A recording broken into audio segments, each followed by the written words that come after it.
Okay, that's interesting. Okay, that's what's up. Hey y'all, what's up? Jamie, that's me here. Oh, welcome to the channel. For the new people, okay, and for everybody, like up the video for me. We do have a few things that I want to chat about, right? But I was over here testing my sound audio and just making sure everything was working, whatever. And I was like, let me just go on Twitter because usually when I hop on there, there is always like a video or something playing. So I'm like, I'm just going to press play on whatever the first thing is. And ironically, this post came up regarding the teacher, and I want us to check it out. You know, the teacher that got in trouble regarding the students unbraiding his hair. And I know y'all like, girl, I'm so tired of this conversation. I understand. I know. I get it. I understand. But I want to get into what this person's saying. You know, I think I let it play for like 10 seconds or so, no more than 20. So I didn't really get into everything that he said. So I was like, I'm just going to play it at the top of the video, okay? Shout out to Quan.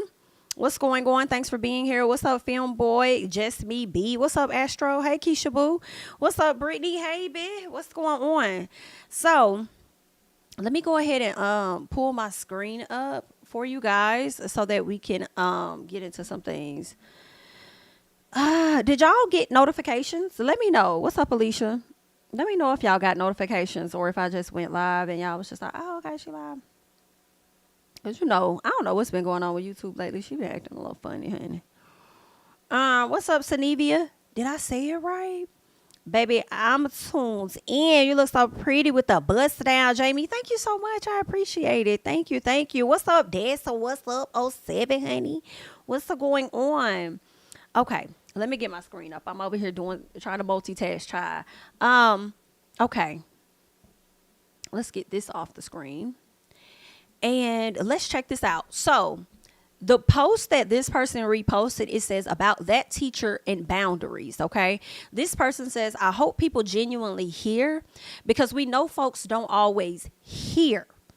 On here, they said that this professional is saying it's not just about that teacher and those students, but modeling and normalizing behavior that could lead to harm, either for the students in other situations or due to people watching this, thinking physical touch, intimacy between teacher and student is okay. So I just want to hear what this person has to say about this. Okay, so let's check it out.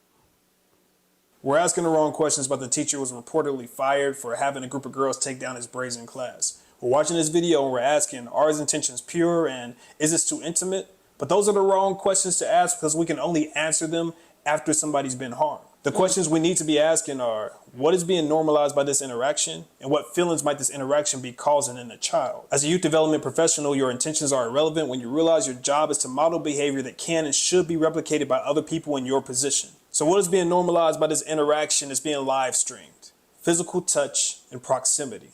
And it's being normalized not only for the young people, but for everybody watching. And that's important. At best, this interaction creates a foundation for something called transference. Transference is when feelings and desires get projected from one person to another based on past relationships and unmet needs. Transference can create feelings for a kid that are inappropriate and unproductive for a teacher-student relationship. So a young person who has unmet needs for affection, attention, and validation might project feelings of admiration onto an adult who just introduced physical touch into their relationship. That in and of itself makes a young person more vulnerable to harm when those inappropriate expectations aren't met.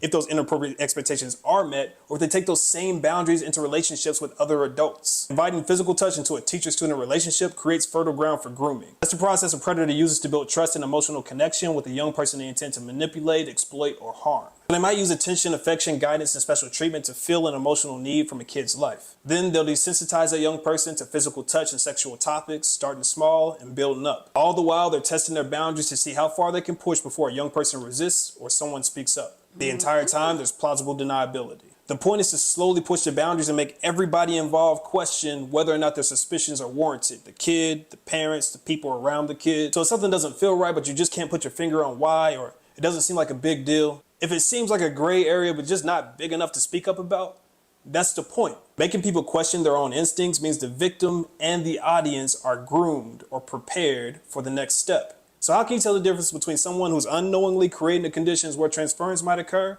and someone who is grooming a young person and the people around them for abuse? You can't. If you could, kids would be a lot safer. There are people who will say that this sort of interaction is necessary to build culturally responsive relationships in school. And he goes on to say, it's not. He goes on to say in the rest of that, he wasn't able to finish it, I guess how it cropped. But as you see in the little caption there, closed caption, it says, he pretty much says it's not. Okay. I really like his response to that in my personal. I thought that was very well put together. You know, I think it was very well thought out. You know, I feel like he gave, I guess you could say like I'm saying educated response, but more from like a teacher response, kind of, a professional response. Whereas, you know, when I hop on here, I'm just running my mouth. Okay. I'm just telling you what it is that I think. Okay. So yeah, I feel like he pretty much it said a lot of what I said in a completely different way. And I really like how he went about saying that. And he's right. And it's crazy and cringeworthy in my personal to see a lot of people try to justify that. Like it's okay. You know what I'm saying? And it wasn't. And he was wrong. And, you know, it is what it is. You know, we don't know for sure if he's been fired. I told y'all before the people that did not catch that live, I feel like he could have been put on leave for the remainder of the year, because I'm sure the year is over with next week. So it's 2 weeks. They probably was like, bye, you could go on your vacation early for summer. But it doesn't mean once the hype and things die down that they won't bring him back to the school to continue to work with him, because he could have possibly not had any marks on his teacher record while being at the school, and this was like the only thing that brought a lot of attention. But you know, as time passes on, people do forget. You know, a lot of times I feel like companies do this too, not just schools. Like when somebody's under fire, they'll lay that person off, or they'll put them on leave. Girl, police off. The POs, the people in blue do it all the time. They'll make that person step away from the company for the time being, and when it dies down and it's no longer a conversation, they reel that person back in. I think if they were to bring him back, what they would require of him is to probably alter how he shows himself on TikTok. And as it pertains to their school as well, he probably won't be able to use the school. I keep wanting to say university, but these are children. He probably won't be able to use the school nor the kids for content or monetization, you know, moving forward. He'll have to come up with something else, and I'm sure he'll probably figure that out, you know.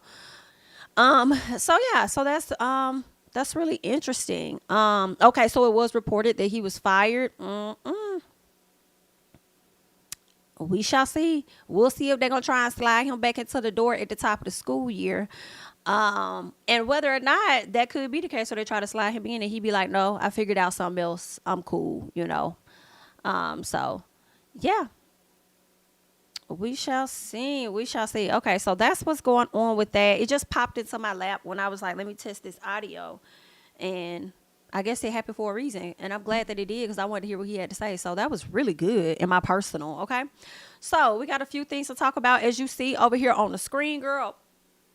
We got a lot to get into. We got to talk about that raggedy ass guardian that done sat up there. Now, y'all been following the story with me? Have y'all been keeping up with my Wendy videos? Did y'all watch that hour-long video I did about the guardianships and how they sneaky as dog? And I did another one in the car where I played some audio and we heard different situations about, and you know what, I guess while I'm speaking on it, we could just hop into Wendy. We heard different situations of people's family members being in guardianships and how they had no access to these people and all their money and stuff was used to hell up, and they go to these people's houses and threaten them. We thought that I Care a Lot was just a movie, just something to be doing. Nah. It was given heavy on the real life, because people is really out here doing that. And I feel like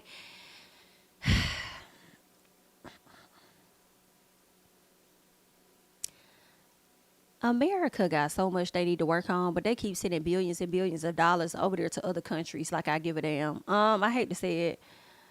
Y'all need to really if sweep around your own front door was a person, like, y'all really need to sweep around y'all own motherfucking door. I'm trying to figure out how is that even okay, and y'all let folks get away with it. And then I be hearing about these squatters. This is off the subject, and we'll go back to the guardianships or whatnot. But I be hearing about squatters squatting in these motherfucking people's houses and stuff, and these people can't even get them out the house. It's like squatters got rights, but people that actually purchase property don't have rights to their own property. I keep seeing cases where people are fighting to try and get these squatters up out their damn house. That is crazy work. I think they even had one in my county recently, but I think that squatter got arrested. I said I was gonna look into that, but I don't know if they were able to get the person out the house and arrest them. I don't know if it's based on the county. The county has certain laws about squatters versus others that don't. But it's just like, what the hell? These people spend hundreds of thousands of dollars for their property, and if they leave it vacant for whatever reason, somebody could just go up in their SHI, and you mean to tell me y'all can't do shit about it? Are y'all okay?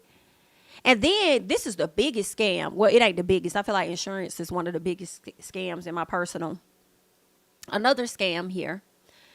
I feel like it's HOA. I think HOA is definitely giving a scam. I mean, I think it's great to have someone that's going to kind of police the neighborhood to make sure everything looks nice and tidy in the area. I think that's good. You know what I'm saying? But when you really try and tell a person that they spent $500,000 on their home what they can and cannot do, that's a problem, girl. What? That's a problem. And then I don't know if whoever's over the HOA be living in the neighborhoods or not. I don't know if you're required to live in neighborhoods or how they work, but I'm just like, you need to live in this neighborhood and you need to show your motherfucking face, because if Sarah need to walk down the street and knock on your whole ass door, she know where to come, bitch. But anyway,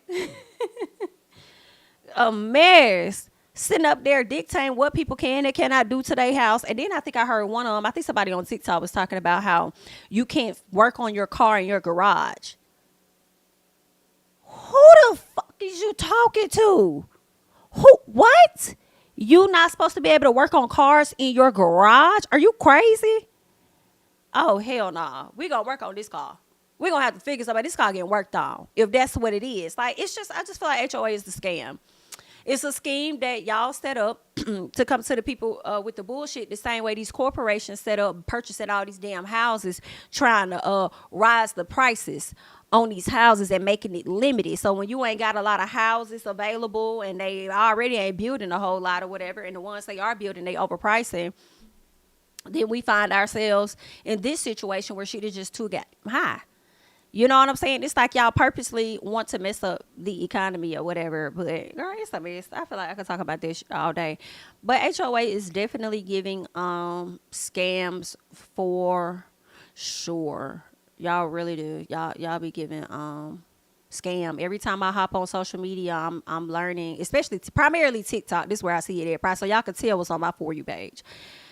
That's what I see. Somebody talk about HOA and they over there complaining about it. And if they take it to TikTok and say anything about them, then they turn around and they get another letter. They find something else wrong with the property just to put them people in a tight position. And I think if you don't pay your HOA fees, or I don't know, I think they said if you don't pay your HOA fees, they can put a lien on your house, pretty much, and kind of like snatch your house. And I just feel like a BITCH that ain't put in on that $500,000 or whatever you paid on your house, even if it's $200,000, $100,000, if a BITCH ain't put in on that hoe should not be able to dictate whether or not a lien goes on their property or not. In my personal, okay, that's just my personal. So I don't think that's right at all. And ain't no telling what else they could do that could end up putting a lien on your property. Like, that's some fucked up stuff. I don't know if the fees that you may owe, because it could be HOA fee, but in addition to that, it may be get this, change your mailbox by X date, and if you don't, there's a fine or whatever. And if you don't pay them fines, then maybe it just adds up, and then once you reach a certain number, maybe they could just try and put a lien on your property. Like, I just feel like this shit's a scam in my personal. But anywho, let's get back to these guardianships, because them hoes know that they are scams and everybody is in cahoots, and I cannot take it.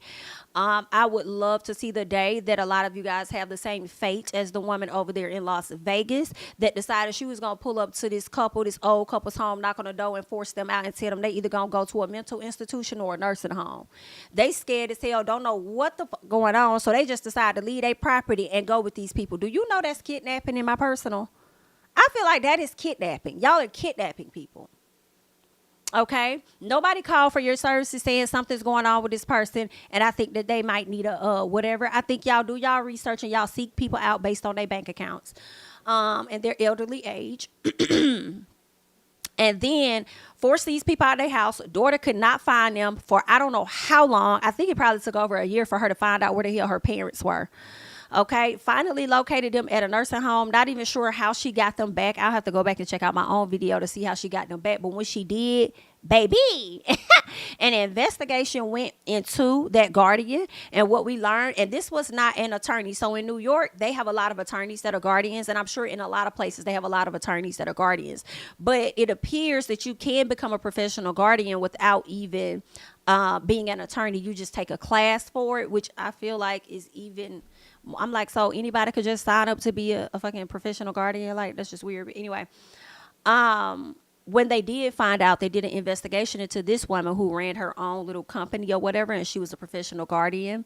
And this lady was literally performing, I guess you could say, administrative services or whatnot for this family without them asking her to. But she took over all of their stuff, right? And every little thing she did for them, she charged them. If they needed some pants, the pants could be $8. She gonna charge them $40 on top of that $8. Hello? $40 on top of that $8. They did an investigation into her ass. And she actually was stupid enough to sit down and do the interview.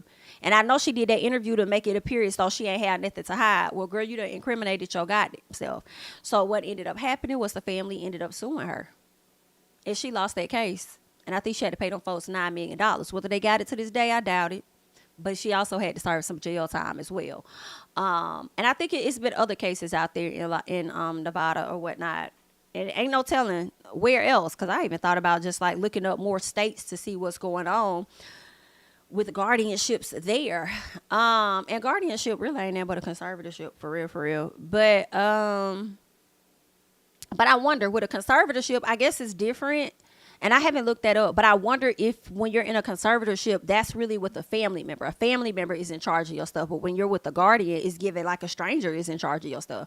And they can sell your property, because with that girl and this other guy, I remember from another story, they were selling her parents' belongings. I don't think they sold the house yet, but this other situation out in Brooklyn, they sold the belongings in the house and turned around and sold the motherfucking house for a few $1 million. And you better believe the guardian got a portion of that. Hello? So Wendy's house being sold. Hello? So yeah, it's a mess. And they pretty much put the family in a position to where they have absolutely no rights over, their family members. Same thing they did to little Kelvin when everybody was trying to drag Kelvin and say, oh, you over there running up your mama card and this, that, and the other. That boy was down there trying to help get his mama back well, and he wasn't doing nothing out of the normal that she would not allow him to do. They were rich.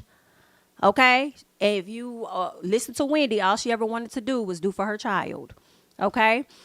What they did was they threatened that baby when he was trying to, get his mama back to good health. When she was around family, she was doing better. Okay, they threatened that baby, told him he got to bring his mama back. If he don't, they're going to charge him with kidnapping. He ain't know what to do. I think he could have been like 18, 19, something like that. He's scared. I ain't never been no trouble for real before. What the hell is this? Dang, so I guess I got to send my mama back. Shortly after they sent her back, what happened? Wells Fargo pulled a stunt. Lori Schiller, I think is what they call him. Pulled a stunt. And I remember when he did a video saying Wells Fargo and Lori Schiller are doing something. She said I think she said they're trying to do a guardianship to keep me out of my accounts. She was not lying. And I don't think I was really into what Wendy was saying at the time until time has passed. I see the documentary and then I'm doing more research and I'm like, Wendy was trying to tell us from the very beginning, but I don't know if a lot of people couldn't do nothing for her, or they didn't understand what she was saying, thought that she was just talking. I don't know. And then what else happened after that with the so Wendy, yeah, the Lori Sheller thing. Next thing you know, I forgot the judge's name. I hate that I forgot her name.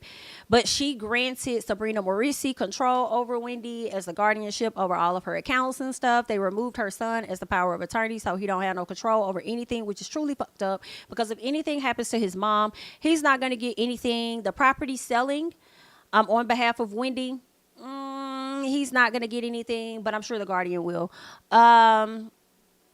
What else did I want to say about that? He's not going to get anything. They sold it. The guardian is more than likely going to get a portion of that. And Kelvin Hunter, okay? A lot of people have been on his back because they so mad. Oh, you cheated. Oh, you cheated on your wife. Oh, my God, you had a baby on her. Da, da, da, da. Y'all gonna really act like Wendy didn't know?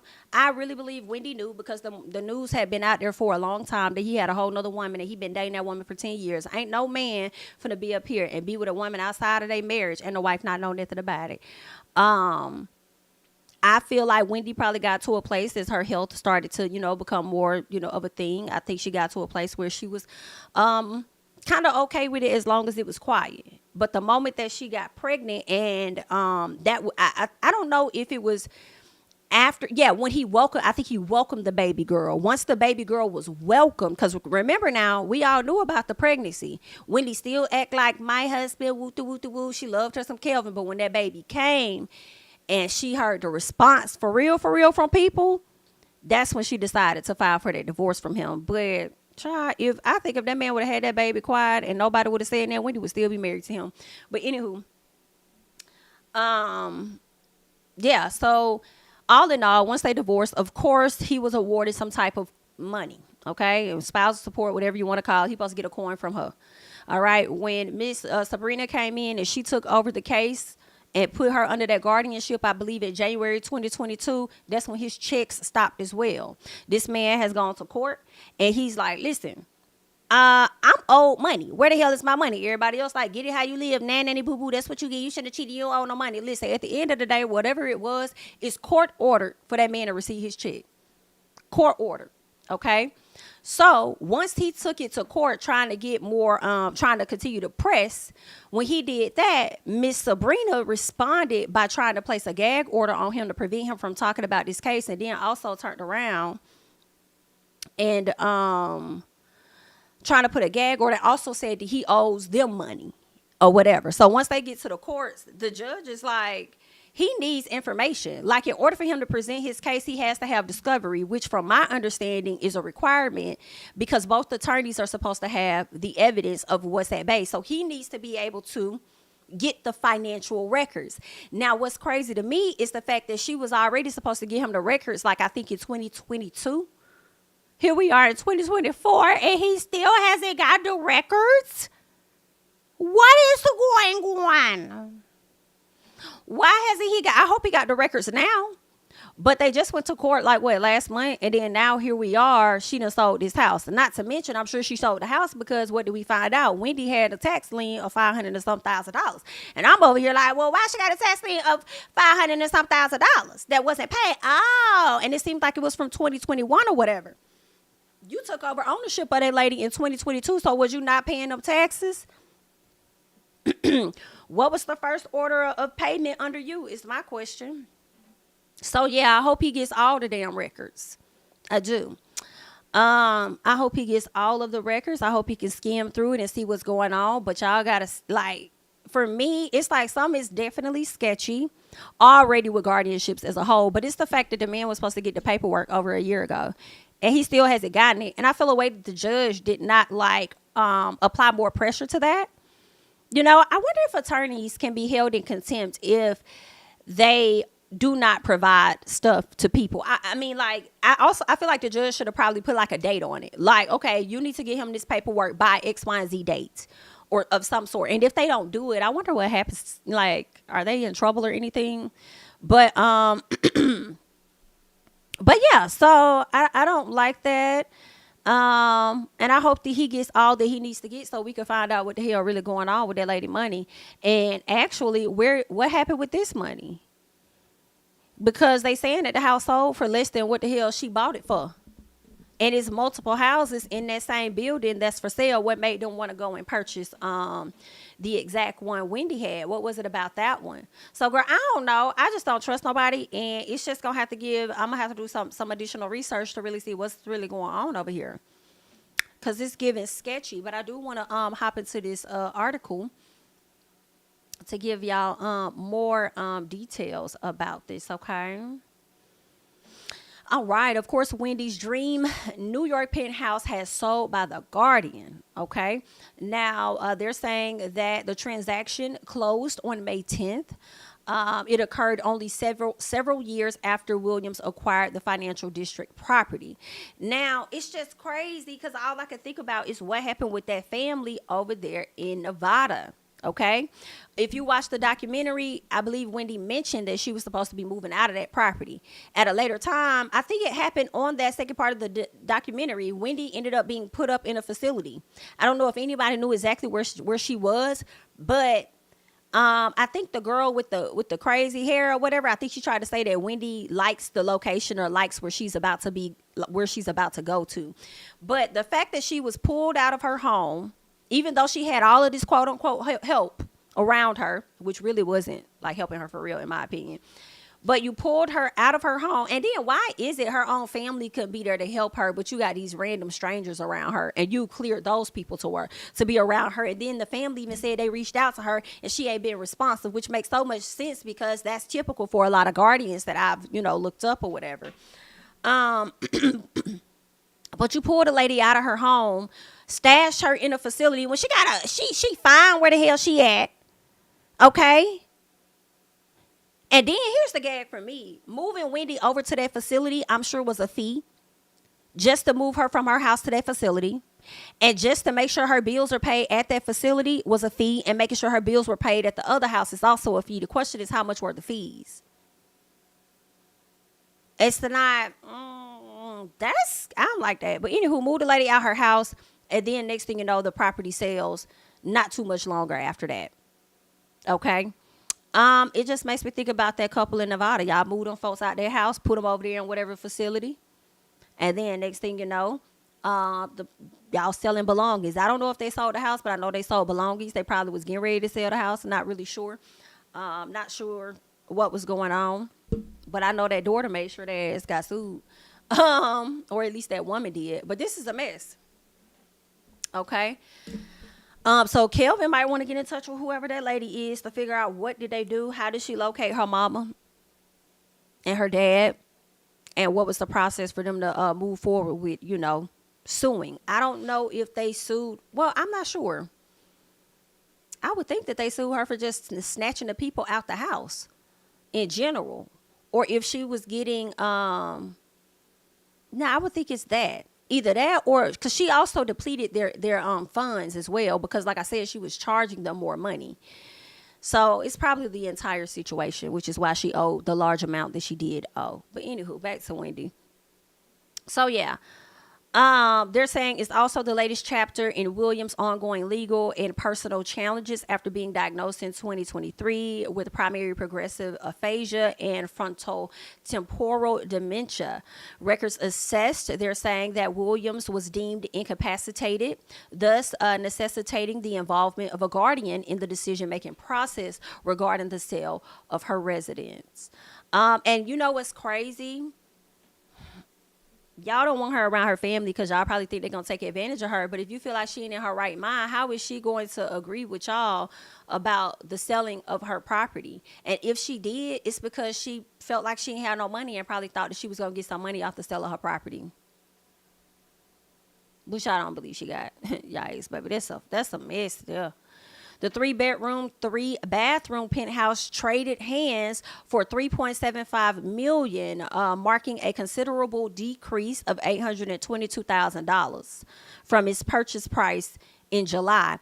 And I wonder why they sold it. I wonder why they did that.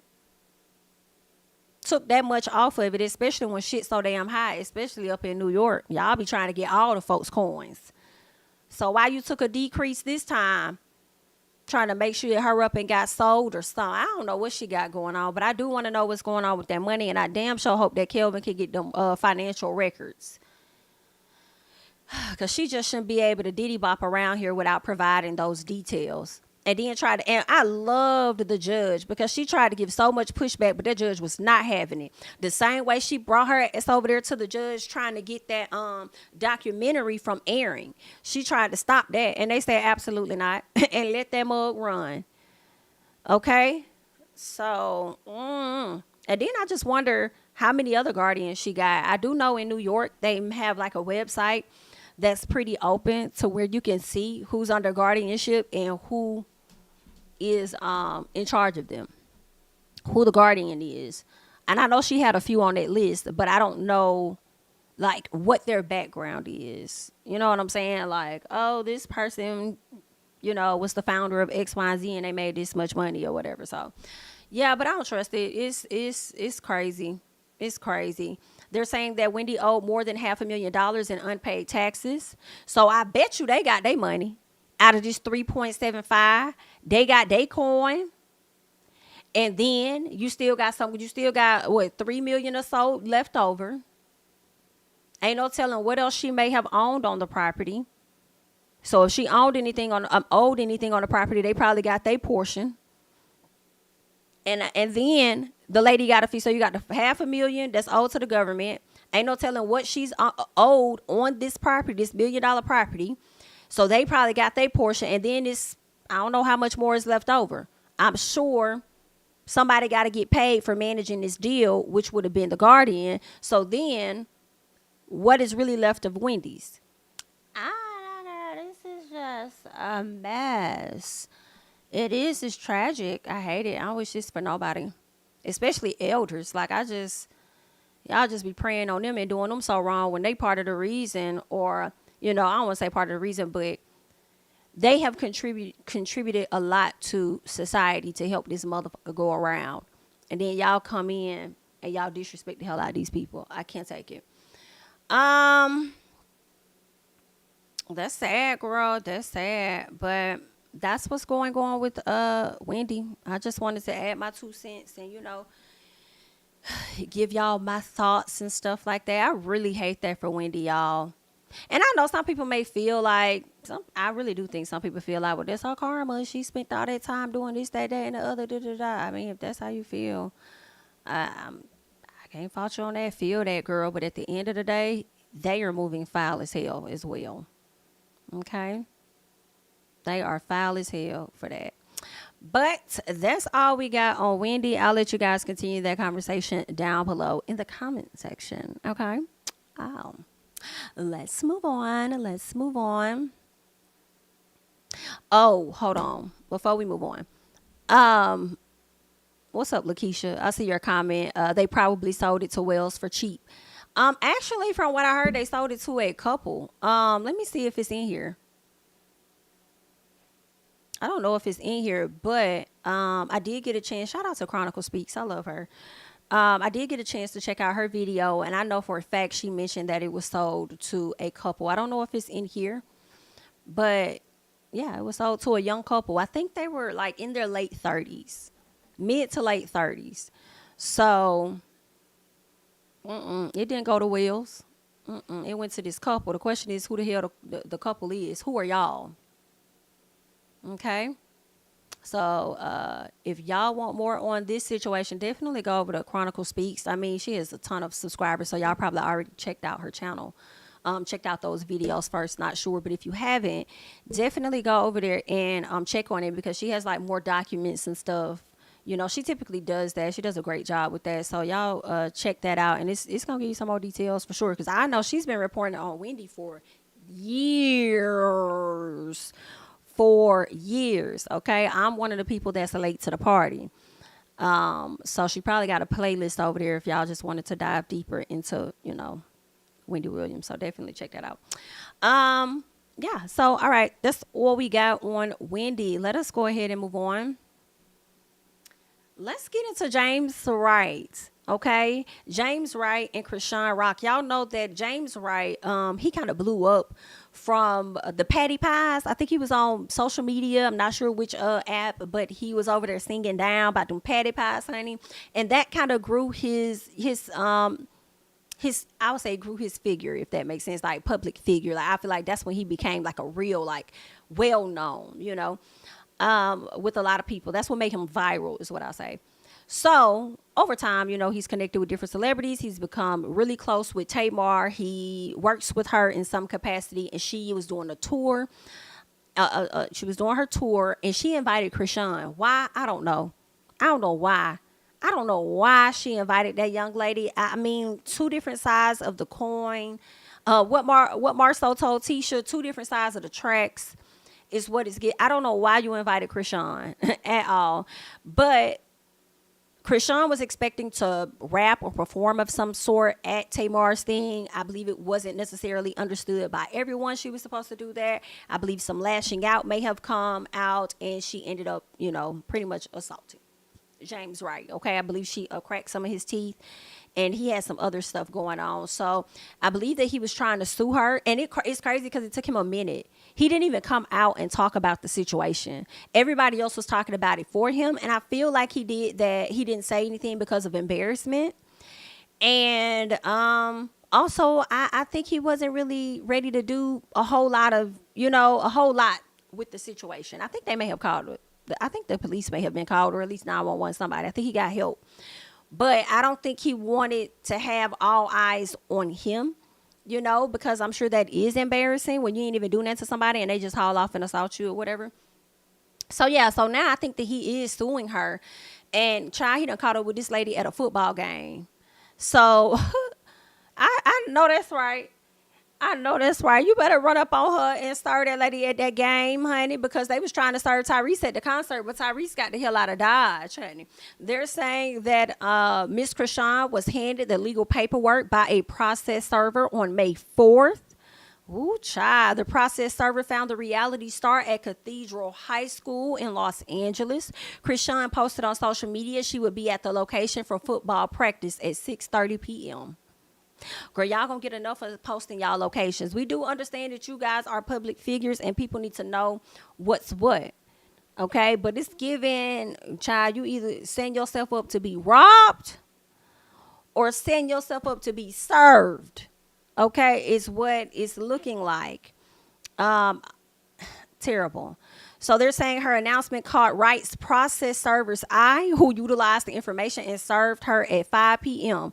Not you showed up an hour and 30 minutes early to make sure. First of all, he got there early. First of all, I can imagine the time that he showed up just to sit in the parking lot to catch her mofo ass.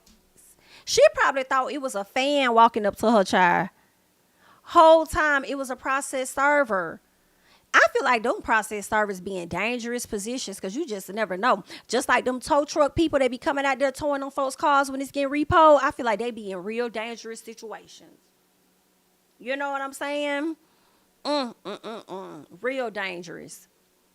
Matter of fact, I did see a video where this lady was getting her car towed. Her car towed.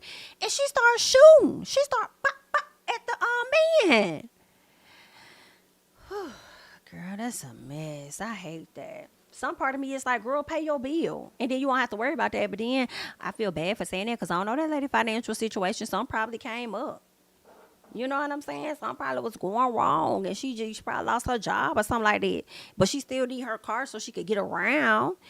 You know what I'm saying? So, child. But I'm like, do you want to go to jail though? Okay, because they gonna start putting laws in place if they ain't already for y'all interfering in them tow people positions, okay, in their job and them doing what they need to do. And then at the same time, if you over there pop goes the weasel, then they gonna lock the weasel up. Okay? So you gotta be careful about those things, ma'am. That's gonna get you in trouble. Okay.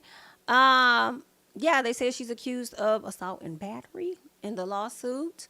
All right, he sued her February 2024, which I'm so glad because I feel like this happened in November of last year, right? It took him some time. It took him almost a quarter just for him to come to the front and turn around and actually do something about it. So I'm glad that he did. I was like, please do something.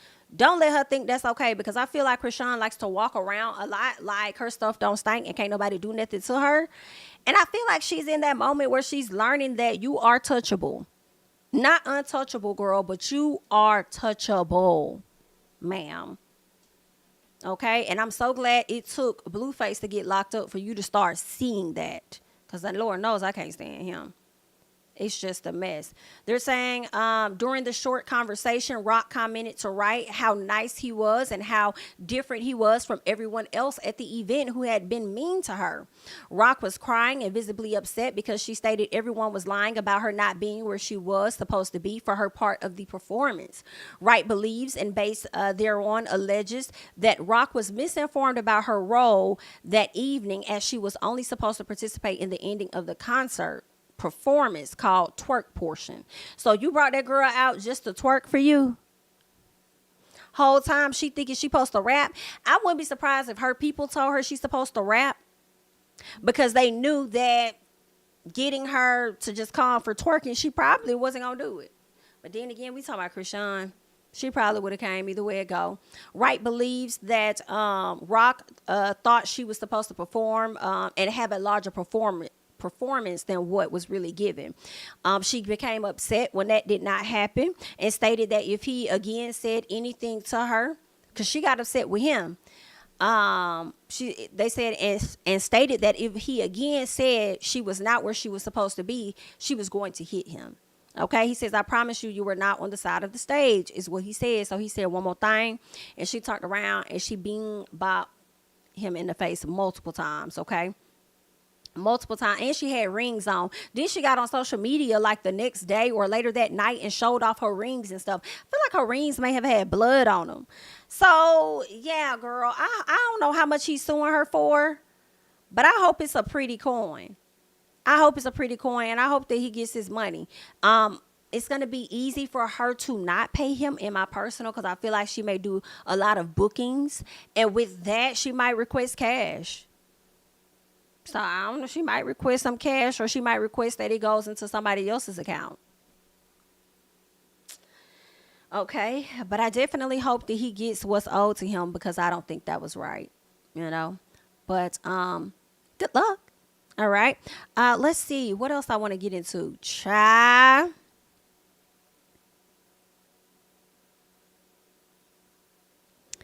Let's talk about Selena Powell and them. And really, we're not even talking about them a whole lot. But y'all know, for the people that watch Love is Blind, this young man was dating a nice-looking young black girl by the name of Amber Desiree. AD is her name. Well, her nickname is AD. A very pretty girl. I mean, we talked about this yesterday morning. As you watch the show, you could tell that she was more into him than he really was into her.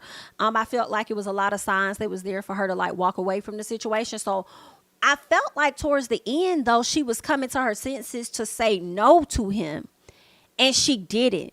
She got to the altar and told this man yes, and then was surprised that he said no. I was glad that he said no. I think that was the best thing for them.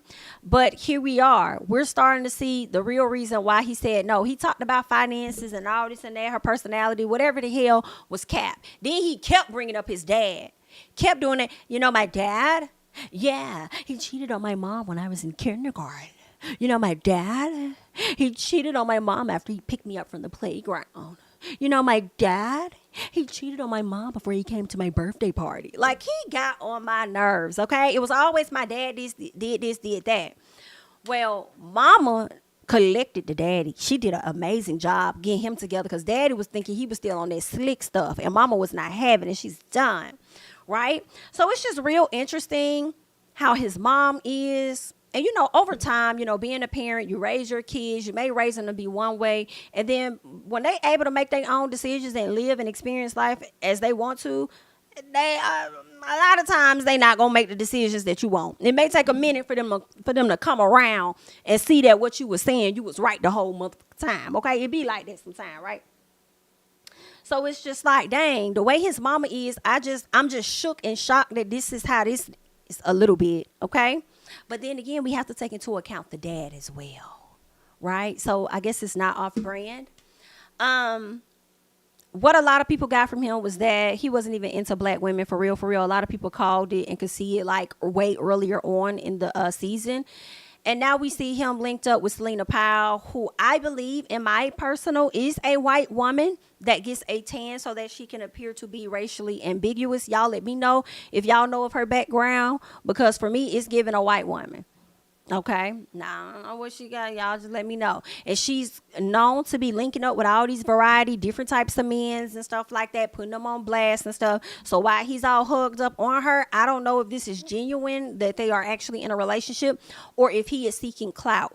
I'm more so on the clout side, even though I do believe they smashed. But I do feel like it's more on the clout side, because he took his ass onto that show, Love is Blind, without intentions of actually being interested. For real, for real. And I don't even know, now that I think about it, even if the woman was a lighter complexion, I don't even think he would be interested in her, because I think that the whole point of him coming on the show was for clout. And I feel like as we watch the show, he just showed himself to be just faking more and more fake. But anywho, his mom has come out and she has spoken. Shout out to the mama. Shout out to the mama. So I want to get into what the mama had to say. Let's see. Okay. Whew. The mama says, "Happy New Day. First, my number one rule for folks following me on social media, don't send me any inappropriate videos. I'm not going to call you out. However, you know who you are. Second, I didn't know who CP was until everyone started sending me her YouTube information with a yuck face. Baby, hear me, hear ye.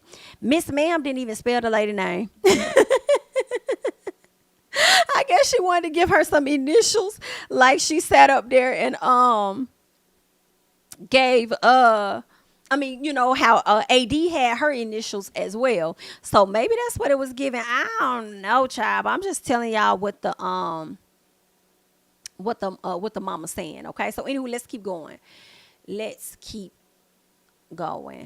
Hold on, y'all. I done messed some up. Give me 1 second. Okay, there we go. All right. So anywho, she says, second, I didn't know who CP was until everyone started sending me her YouTube information. It's very interesting that some men will lose everything thinking that the apple is good. Ooh, woo. Is she talking to you and your daddy? She's talking to you and your mother daddy. But it's a forbidden choice. Do better. The deceiver uses old tricks to attack and destroy. Clayton Alexander. Ooh, you know you in trouble. You know you need your ass. Okay? Clayton Alexander. You know Jesus will allow things to occur. He's still trying to get your attention. Please surrender to him. It's given. You know I ain't raised your mother. It's like that. But since you want to sit out here and be a clown, I'm going to let you go out there and be a clown in the circus. And hopefully when you get tired and you don't wore yourself the fuck out and you still have a bit of yourself left, you can come back and get it together. Period. So then she says, in closing, I pray that everyone reading this gives the same attention to other things that matter, like helping support your local food banks and volunteer in your local communities. Tap the link in my bio. I know that's right. Get everybody together, Clay and Mama. I hope they ready to go ahead and go to them polls and do a little piece of voting. All right. She says, I pray that everyone has a wonderful day on purpose. Signed, a straight shooter. Okay. Girl, you must be one of Mim's the straight shooters, because Mim must be the only person I know that be talking about straight shooter, period. Okay. So I see it. Oh, we see each other, ma'am. Listen, I'm not mad at Clay Mama. Baby, I love when she said Clayton Alexander. Yes, ma'am. First name, and I would think that's his middle name. Okay, but it might be his last name. But whatever it is, we appreciate the government. Okay, so you know you got some things to talk about. Now, see, your mama put that on social media for us, but I know she called you on the phone and cussed you the dog out. I do believe that. Is she going to let you have it? Because you're going to do what you want to do anyway. Because that's just how you is. And you've shown us that. Girl, yeah. So this right here is a mess. I'm looking forward to her going ahead and deleting this off of her page by the end of the month so that we know that it was given cap. Okay. Let me go and check her profile real quick and see if she, girl, don't nobody care. I'm just trying to see. We not trying to see you for real, in this bad shape you have going on here, ma'am. And bad as in not good. Let me get you off my screen, ma'am. Let me get you off my screen. That's all that I have on these people. Okay, Clayton and Miss Selena. Good luck. Y'all may need it. Let's move on. Dan Schneider, baby. Let's talk about this real quick. So Dan Schneider was the subject, one of the subjects of Quiet on Set. And, you know, that's that Nickelodeon show where children, you know, brought up, well, now adults brought up very inappropriate behavior by the production staff. OK, they spoke on that. You even had a young man to be violated. OK, over there. And nothing really happened to the person that violated him. I mean, what he did 18 months locked down and then turned around and got a damn job with Disney right after that. Like, it's just crazy. OK. Meanwhile, that young man has to sit and deal with everything that has happened to him his entire life, only for him to also go on and have his own little situation with some, okay, that young man had his own situation as well. But anywho, back to Dan, child. So people were calling him out for like how he would treat like some of the female writers on the set and stuff. How close he would be. I believe it was to Amanda Bynes. And when you just look at some of the scripts that he wrote, when you watch the show, it definitely had different types of nuances of like, you know, explicit type of things. So it was like the one that sticks out to me, honestly, is the Ariana Grande and her leaning on the side of the bed and pouring water all over her body. It was really giving pee-ish is what it was giving. Squirting water from a water bottle, and then her making these weird like it was just like too much for that scene, and these supposed to be children. So once this came out, people started to drag Dan. They drug him for many things. I believe people labeled him as racist. You also had the situation of how he would treat the female employees, and then also how he would operate with the kids. And so many people were in uproar about how he handled them.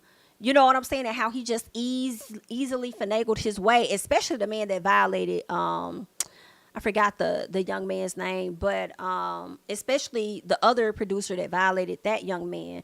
So many people were in uproar about, you know, what they learned, that it was shocking to me to see some of those same people be okay with what the teacher did. Like, we just sat up here and watched a documentary on how people may go about finessing their ways into your kids' lives. And that may not have been that young man's intent, but that's kind of what is giving off of this video. Even though people would say that is very innocent, it could lead to something else due to the comfortableness from that video. But anywho, girl.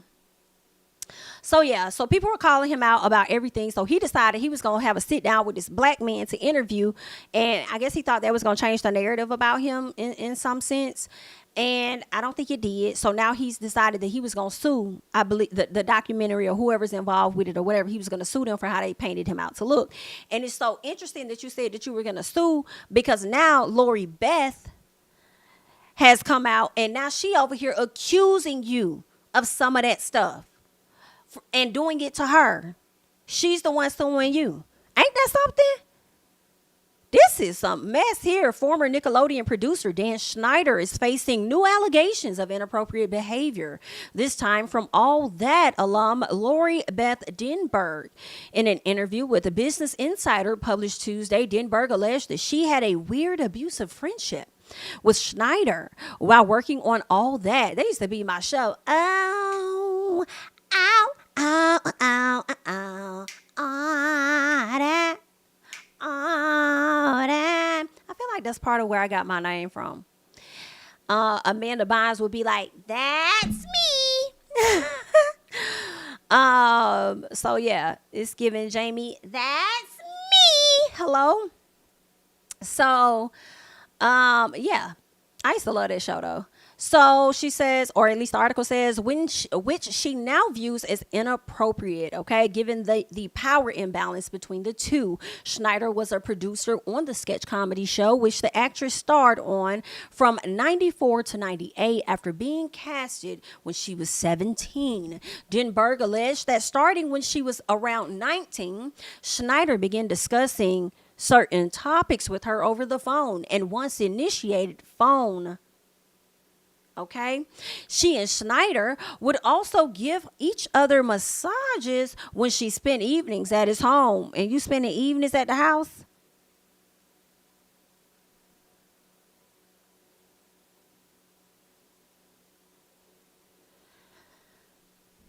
I have to ask the parents, what the hell was y'all doing?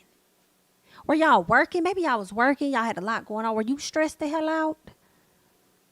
Maybe you didn't have nowhere, but your child was 17, so she could be at the house by herself. Why does she need to be up? But then they did say around 19, so let America tell you legal when you 18. So maybe that was like ow, girl. Let's keep going. Okay. They said, and one night when she was 20 or 21, he allegedly fondled and put his mouth on her hoo-ha. Okay, on her breast. Girl, this is a... Lori Beth alleges that Dan showed her pee multiple times. And I'm not putting them past him. And I believe Lori. I hate to say it. No, I don't. I don't hate to say it. I believe Lori. And I feel like she could have potentially been preyed upon because, one, that's how they are. Two, if she were to come out and speak about it, I feel like she wouldn't have been believed because of how she looked. Which is more of a reason for them to want to choose her to, you know what I'm saying? I'm just saying. Okay, she says showed her pee multiple times, including playing a clip in his office of a woman performing on a donkey. Done. No, he didn't.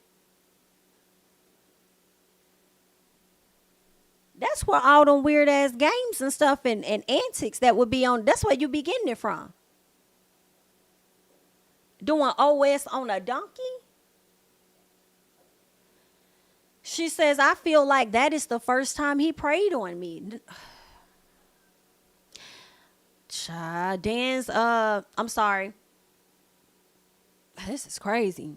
Lori's comments followed the ID documentary Quiet on Set, which delved into allegations of certain behavior behind the scenes. An interview was conducted with Kate Taylor, a reporter who was an executive producer on the series and appeared in it as a talking head. All right. Lori alleges she voiced concerns to Nickelodeon about Dan. Also, you saying you told them about this and they did nothing. She says that she voiced concerns around 2000 to the then president of Nickelodeon Entertainment. They're saying that she also told the president and the co-creator over how Amanda Bynes was treated by Schneider after noticing she looked gaunt. After doing so, Lori was allegedly barred from the set of the Amanda show, and Bynes did not participate in Quiet on Set. Now, see, here's my question. Why y'all ain't gonna grab Lori up for her to be on this damn Quiet on the Set? Because her story deserved to be told, too. Did y'all not think to reach out to her? How did y'all go about vetting and choosing who y'all brought on the show to speak on this? Did they come to you, Lori, and you said that you didn't want to discuss it? You weren't at that place right now. What was going on? Because she definitely should have been on there so that her voice could be heard for real. What else? They're saying Dan Schneider says Lori accusations are wildly exaggerated. Wildly exaggerated? That's the first part you want to use, and then turn around and say in most cases false? Do you know how that sounds? Wildly, to me, okay, it sounds weird to me to say wildly exaggerated and in most cases false. That sounds to me like there was a possibility of some inappropriate behavior. To me. And I feel like what it sounds like you displayed certain behavior to her that you would now try to say that she mistook or misunderstood or whatever the case is. So honestly, hearing this leaves me, and I'm sure others, to believe her even more. You kind of sound guilty here. Wildly exaggerated, in most cases false. What?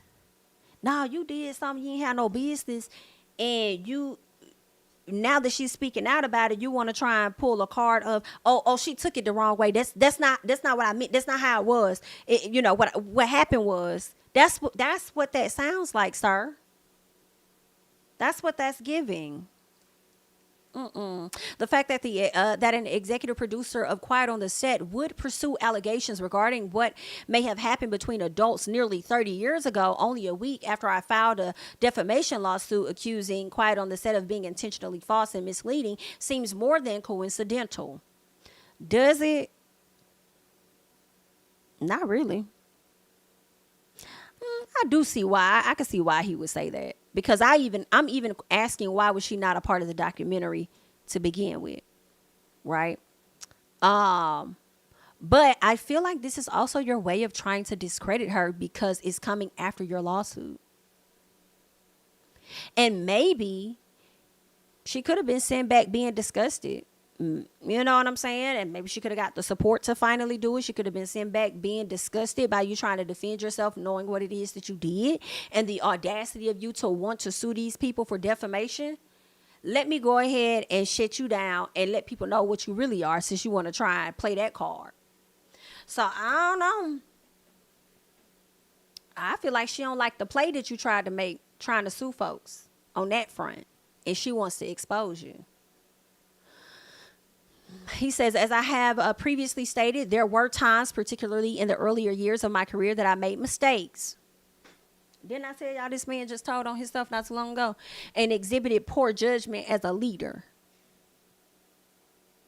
If I did that with respect to Lori Beth, I sincerely, good night. I'm this man, you did it. Like, that's what it's giving. That's what it looks like. You may not have done it, so you say allegedly, whatever, but how you're wording things make you seem guilty. He says, if I did that with respect to Lori, I sincerely apologize to her, but I cannot apologize for things I did not do. So when you say that, how it sounds, it lends itself to you actually, you know what I'm saying? Like,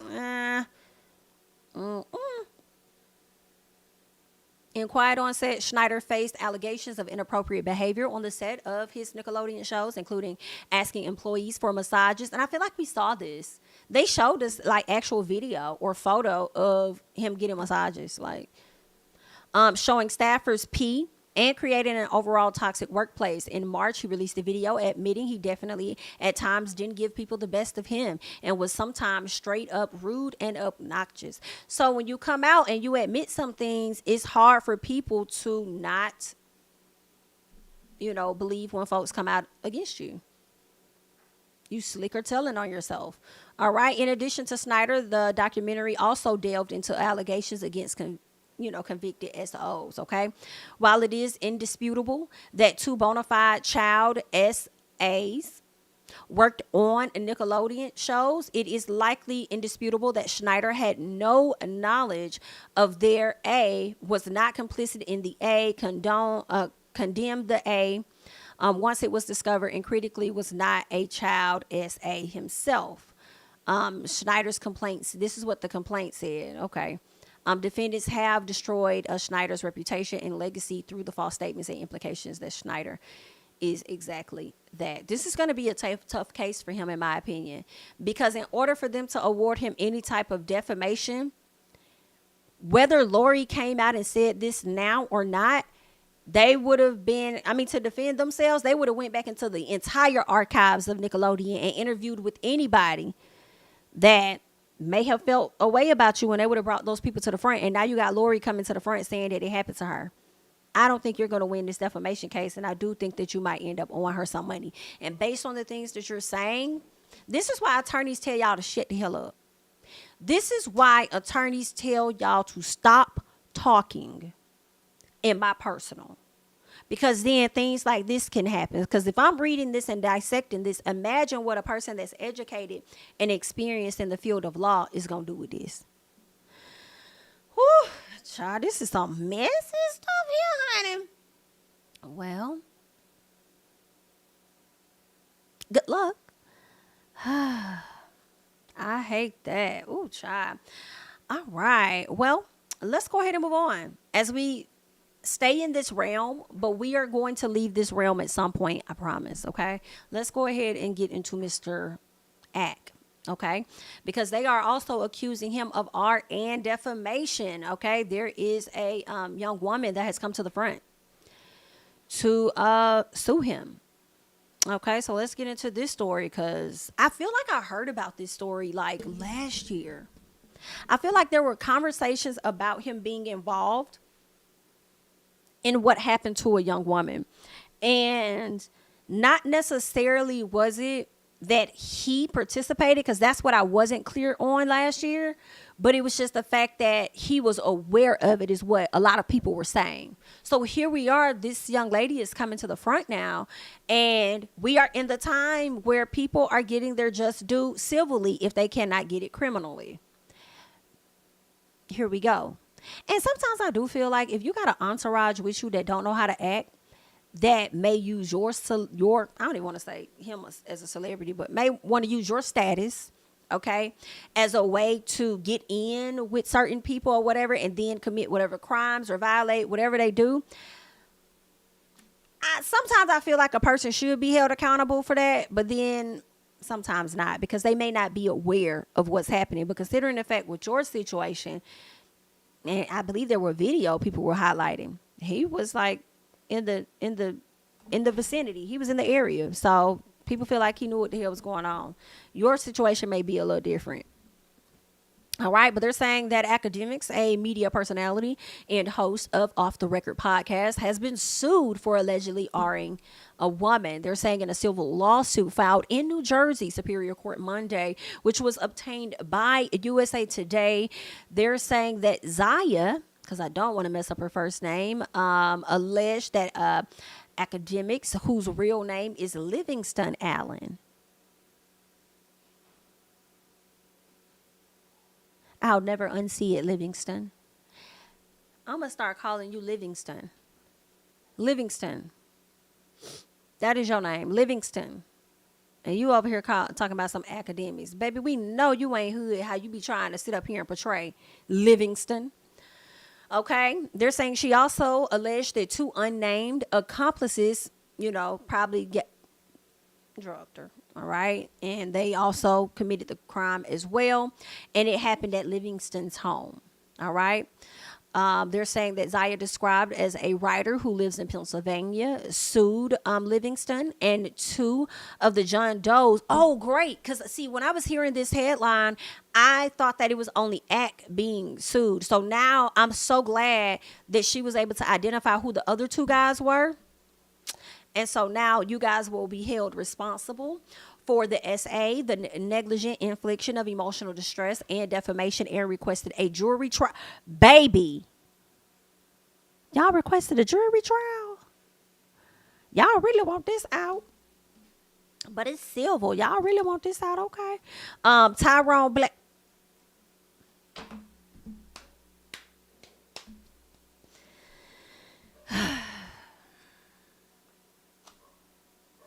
I don't be trusting Tyrone no more, y'all. I trust this woman's story. But he definitely be playing it up for the blogs. Like, he definitely be feeding and adding sauce. You know what I'm saying? But what I will say is I haven't read any court docs. You know what I'm saying? I feel like we're going to, now that he's over this case, if you pay attention, we're going to start getting a story about Act every week about Mr. Livingston. But because this story was already out there, though, definitely believe it. Now, I don't know how muddy Mr. Blackburn is going to get with the blogs, but I don't think this girl lying by far at all. And whatever is owed to her, I hope she get it. At all. It's just like, dang, that's your attorney? I don't know about him sometimes, you know, but her story, I do believe her story is true. I just don't know about her attorney. But anywho, so they're saying litigation is always the last resort after several unsuccessful attempts to resolve this case private. Oh, and y'all try to resolve it privately? Well, let me scale back just a bit, because he definitely be putting a lot of stuff in the blog. So y'all have tried to resolve this. I changed my statement. I take it back, okay? They have tried to solve this in the private. And she was left with no choice but to file Livingston. Hubris will be his downfall. What? After several unsuccessful attempts to resolve this case privately, Zaya was left with no choice but to file Livingston hubris. Oh, she was left with no choice but to file. Livingston's hubris will be his downfall. Okay, that's what they're saying. So ACT does respond to the suit. All right, let's see what he has to say. In a live stream, he says, I'm going to go against my very high-priced attorney's advice today, but I'm still not going to say much. My only comment should really be whatever this is will be handled in court. Just know, according to the law and according to the police and according to all sanctioning governing authorities, Livingston is an innocent man who has not ever been charged with anything of the sort that has to do with any deviancy or anything like that. Has never been charged, will never be charged. That's a fact. And you also said Drake was going to win that battle and he lost. That was not a fact. And I don't know if this is a fact either. So you might want to be quiet. He called the lawsuit a shakedown, and this is a money tree situation. So they're saying that Zaya says she started casually dating Livingston after meeting through social media in 2021. The July 2022 incident took place about a year after they last saw each other. So first of all, this young lady was casually dating you or whatever. You bring her around your homeboys. And from what I heard, he was trying to say that, and I'll say allegedly, was trying to say that she, like, it was an intention, like she meant to do that. She allowed them to do XYZ. And that's so weird to me because this is supposed to be a person that you're dating. Why would you even go to sleep? Because I think they were saying he went to sleep or whatever. Why would you even leave her up with them folks? Like, anywho, after arriving at Livingston's New Jersey home on July 16th in 2022, she alleged that John Doe 1 and John Doe 2 fixed her a drink that happened to have something in it. They gave her something that had, along with the alcohol while she was in a hot tub before SAing her on Livingston's pool deck while she was unconscious.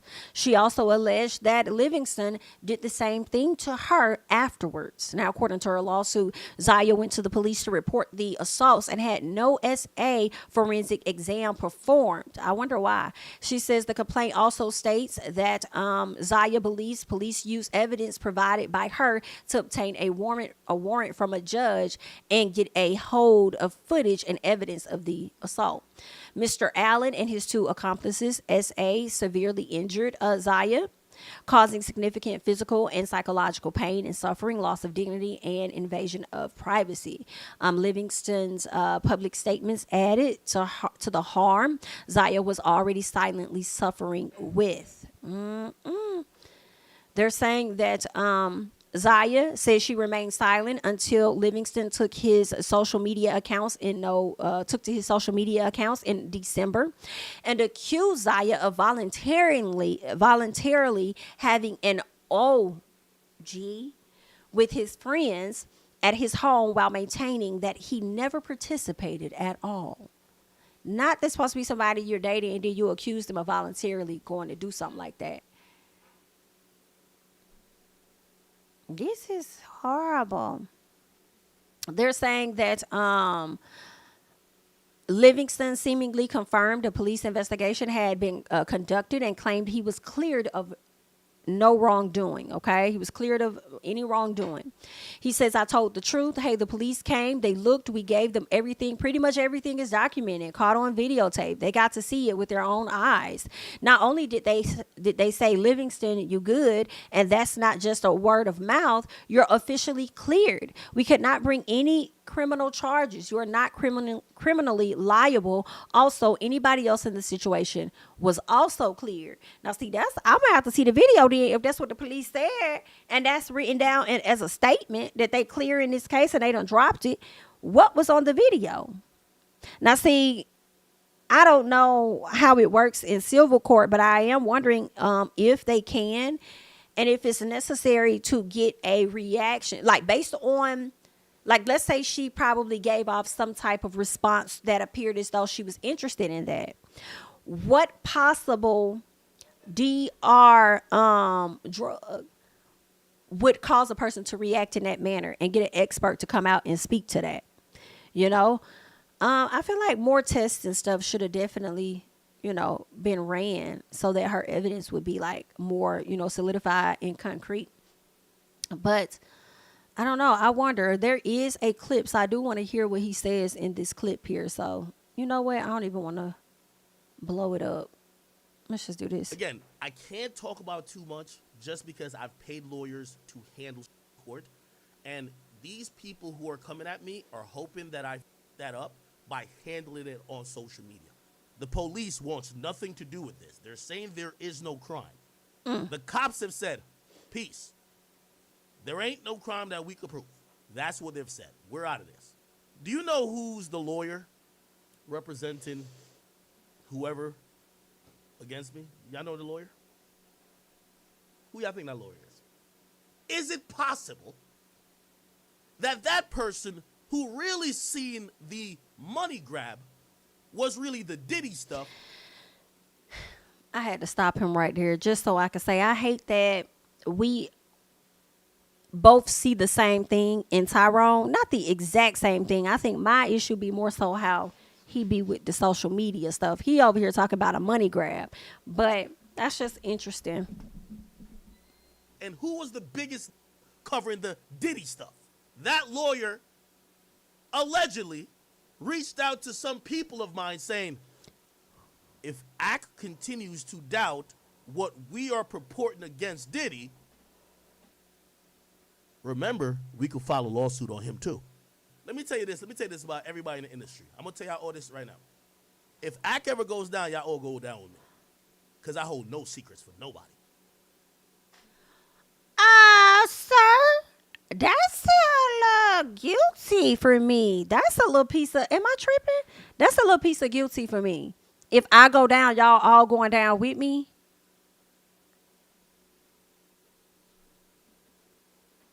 And then the other thing for me is if your attorneys told you to shut the hell up, why is you talking?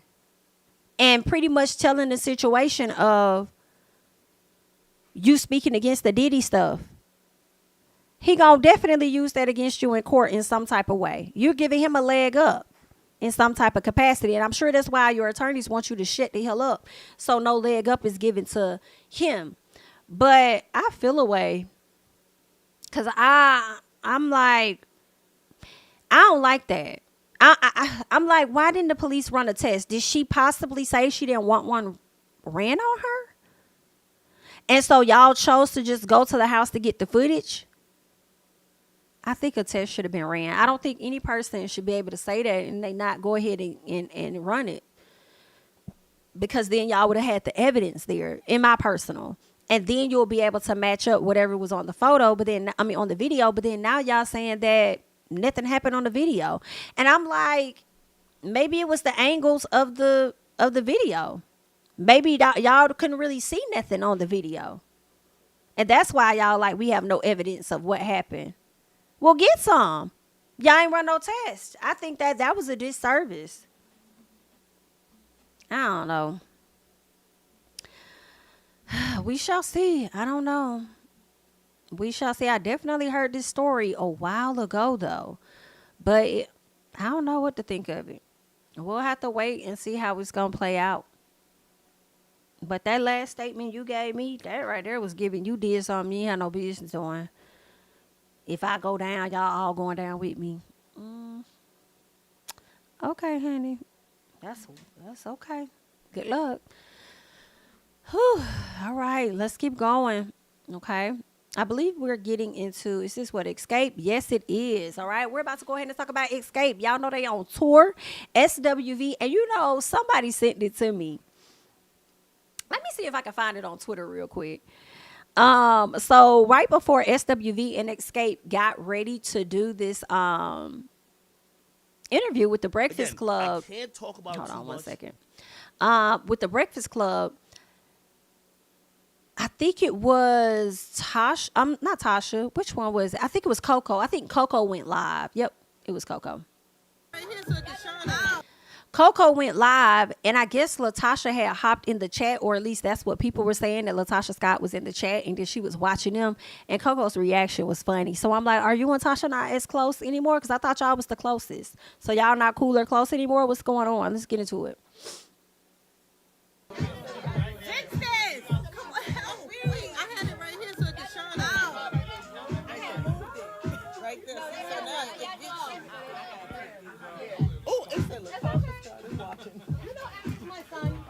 Now she got up and left. And I said it loud on here too. Cha, what's the going on over there with you and Latasha Scott? What is it really giving? Are y'all not cool anymore? Is what I want to know. But speaking of Latasha Scott, of course, Kandi, Tiny, and then Tamika, they all are there, and they're gonna talk about Tasha pretty much not suing them, but she sent in like, I guess, a cease and desist. She tried to stop their tour from happening. Okay, so she sent something to Mona, so we're gonna let them chime in about it. And I want y'all to just notice how Tamika is sitting in this portion of the interview so far. How does I don't know if this is true, but they said Latasha filed a lawsuit against the group. Is that true? Well, she didn't file a lawsuit against us. She sent a letter to Mona. She sent a letter. She sent a letter. Yeah, she sent a letter. It's over. Yeah, I think it was more of a scare tactic, but it didn't work. I mean, you know, we kind of already knew our rights. Yeah. How does that impact the personal relationship, though? Well, as of right now, we don't really have a personal relationship. You know what I'm saying? We don't really speak. I don't even think we have our number, for real. They changed their number. So, you know, we're just going on, moving. You know, it comes to us, but, you know, we're just doing that regular daily thing, moving around like, you know. But when it's your sister. It is our sister. You know what I mean? More so, you know, her blood sister. Yeah. But, you know, what life is bringing us. Like I ain't got shit to say. Like to talk about it too This much. dinner is wonderful. I have a wonderful family, my children. I'm a grandma, a wonderful husband from the New York. He's from New York City. What's up? New York. What's up, babe? Yeah, life is good. You know, sometimes you have to separate in order for certain people to know your worth, and until they know it, you just be separated. But life goes on. And sometimes you got to separate from people closest to you. Yeah. Whether that be family, friends, Yeah. or whatever. Now Definitely. you know she Does it finna make be you feel mad any at guilt, you. though, when y'all out on the road? and No you like, guilt. When you're not in the wrong, you don't feel guilt. Right. Ooh. Ain't that the truth, girl? How does I don't know if this is Not Lily over there chiming in, baby. I said, now you know Tasha finna be mad as hell at you, girl. She gonna be mad that you came through and chimed in, honey. Miss Mona said that it's over, it's done. It's over and done. But the heartache moves on. Soon, what Beyonce said? I want to go listen to that song now. I done forgot what the damn song called. All I'm thinking about is Tonight. But anywho, somebody says, I don't see where they talked bad about Latasha. Secondly, they have a right to speak on it because this involves the group, not personal family matter. That lady and her husband was taking food off their table and making backdoor deals. That's not including what she took from her sister personally. Tasha, baby. This is why you gotta not act like you're bigger than the group and then do this on a television show. And instead of moving like everybody owes you something, I don't know. I don't know what you need to move like. You know what I'm saying? I guess move like you need them. Because I feel like that's how you moving now. You need them because once this show dropped and your sister came down to the YouTube and aired y'all the hell out, your husband was caught out there in Vegas with somebody else, and then that woman went on Tasha's platform to give all the tea, receipts, video, everything. And then you over here trying to preach to the saints. I don't even think the album did good, and I just feel like a lot of people just don't trust you, and it's just a bad look. And I feel like the only reason why y'all are not back together is pride. What J. Cole said, pride is the devil. It's what it's giving. Pride is the devil. Just admit that you may have done some wrongs. I think your sister want her money though. I want to tell you to admit that you've done some things wrong, but I really think your sister want her money. You know what I'm saying? Along with you possibly apologizing and admitting your fault in some of this stuff. You know what I'm saying? I think all the ladies may want an apology, but I think it's too much pride there. And I feel like Tasha wanted to show that she could make it without them. I think she thought that it was her time, and maybe it was. I don't know. But yeah, I don't know. I don't know if it was time for exposure, and you thought that it was time for you to excel, and it didn't work out that way. Like, it's just really a sad thing. But you know, this group is pushing on, and them tickets seem to be doing very well. And I wish that I was able to go, but I got some other concerts that's too close to this one. So I was like, oh, girl, that's doing too much. Okay, so I'm not going to be able to go. And I had already got them tickets before they announced this. So I was like, damn. But anyway, girl, let me see. Somebody says Tasha always thought she was bigger than the group, in my opinion. Life shook her when that solo career tanked. Also, she's not the best singer of the four. It's actually her sister, Tamika. Baby, Tamika been singing down all Tasha lines. Oh, yes. Somebody says me and my sister can fight tooth and nail, and I still won't allow people to talk down on her name in front of me. Well, when you've crossed certain lines with your sister and you allow other folks to talk down on you, and so much so let your husband insinuate that I tried to do something inappropriate with him, bitch, hands off. Let me mind my damn business, because guess what? You've been choosing that NIGGA over me all this time and doing me wrong down bad. I ain't got nothing. My name being it, and I ain't in it. I don't care if I am your sister. These ladies grown. They should be able to allow themselves to express however they feel. I don't even think these people talked down on her. They just kept it honest to whatever the situation was. So she has slighted them. So that's that. I don't think that's. Somebody says, Kandi, you don't like nobody speaking on your family, mainly your mama's shenanigans. So I think you should sit this one out. The fact that they speaking before her blood sister is crazy. BITCH, are you not noticing that the blood sister is sitting there not saying anything? She didn't want to contribute to the conversation. Even when she did contribute to it, she didn't really want to touch on it. In addition to that, it's a group. It's about the group. It's about the group. It's not even just only about Tamika. It's layers to the situation. In my personal, it's layers to the situation. But yeah, so that's pretty much that. Y'all leave y'all thoughts and comments down below on how y'all feel about this whole escape thing, Latasha not being included. What do you think Latasha needs to do to come back and get back to her sister and get back to this group? And honestly, y'all, I'm starting to think that even if she mended fences with her sister and she mended fences with the group, I feel like her reputation is still a bit tainted. You know what I'm saying? I think people will come, watch, enjoy the music for what it is. But I feel like Latasha Scott's name does have a bit of a stain on it based on everything that was put out there about her. And then you got the husband sitting up there. Then he even messed it up for her and him. He went and did an interview with Tasha, and you know, over the phone. I don't even know if it was an interview. It was over the phone, so I don't know if she told him she was recording. I feel like she did say she was recording. I can't remember, but all I do know is that this NIGGA sat up there and said they got an open marriage, only for this fool to get her. So she got on live, and I believe she too said they have an open marriage as well. No. I think she said they have an open marriage. I can't remember what he said. Maybe he said it too. But I do believe it came out of Tasha's mouth. So you also messed that up as well. But you over here trying to push and peddle this Christian music. It wasn't a good look. And that's what really got her dragged. But anywho, that's what's going on, honey. Good luck. All right, y'all. So now we're about to get into what I feel like a lot of people want to talk about. A lot of people want to hear about. Make sure that you guys are liking up the video. Shout out to the 500 people we have here.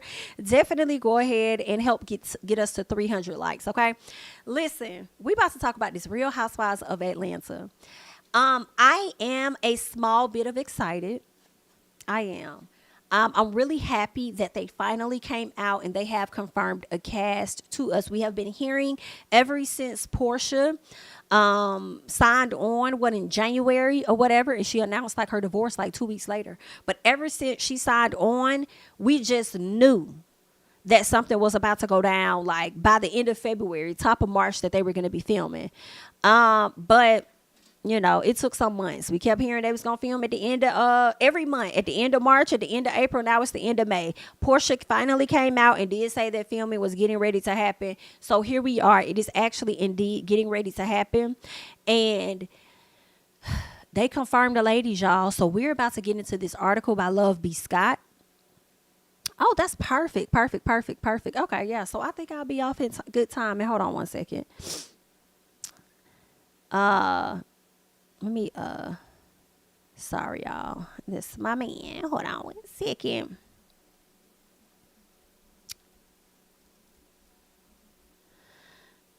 Okay.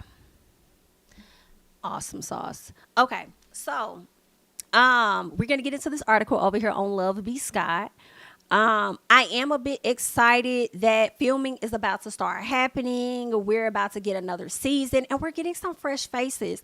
I am not overly excited because I am concerned with the production of Real Housewives the past few seasons. I am concerned that the show still may not give even with the new faces.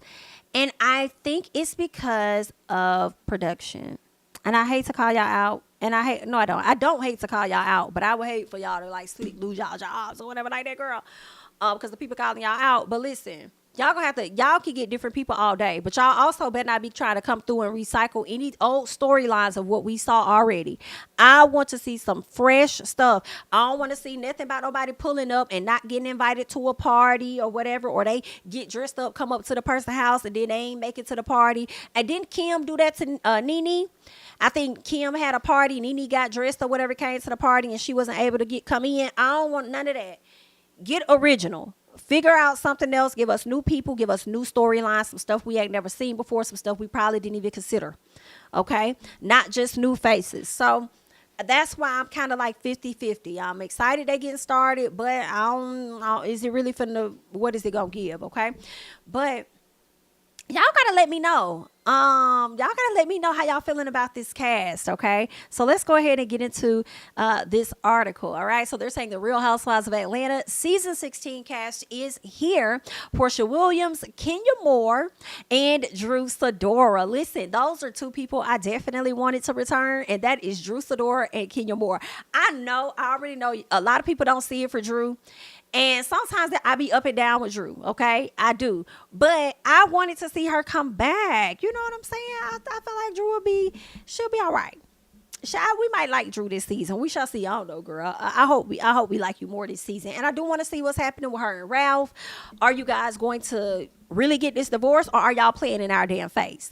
Which one is it? Because we not hearing no divorce headlines like about y'all like we hearing about Porsha and Simon. Okay, do you tiptoe downstairs and still get it in with your man because you don't want to go hunch on somebody else, or is he tiptoeing upstairs to come and hunch on? Like, what's really going on, or have y'all moved into the same bed now?